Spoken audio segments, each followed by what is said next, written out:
Masasabi mo daw na tunay kang Virgo, hindi yung basta masabi mo lang na Virgo ka. Ito yung magaling kang mag-sense ng mga bagay-bagay. Magaling kang bumasa ng tao. Hindi pa yung nagsasalita pero alam mo na yung aura. Kapag madalas mong nahuhulaan yung mga bagay-bagay, hindi ka mahuhula pero madalas, tama yung hula mo. Magaling kang mag-sense ng mga taong alam mong hindi siya pasado sa energy mo. Minsan, yung mga Virgo, halos mapapansin nyo sa mga mata nila. Sabi nga ng iba, iisa daw ang mata ng Virgo. When you say iisa ang mata ng Virgo, pag tinignan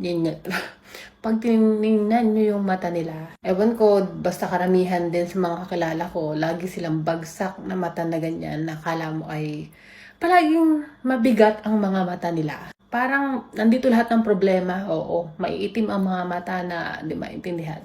Siguro dala na rin yan ng sobrang focus nila sa pag-iisip. Hindi natatahimik ang utak ng Virgo. Marami silang mga palaging iniisip. Maliit lang yan na bagay or kung ano man. Palagi silang may iniisip o lumilipad ang isip nila. Minsan, hindi sila makafocus sa isang bagay. Minsan, pag nakikipag-usap yan, kaya nilang pagsabayin yung mga iba't ibang pangyayari na iniisip nila habang kausap ka. Kadalasan nga, nalulutang na sila kasi nga, meron silang iniisip, oo na sila ng oo, pero yung utak nila lumilipad, yung literal na lumilipad talaga. Seryoso sila sa life talaga, na pag seryoso sa life, more on utak talaga yung pinapagana nila.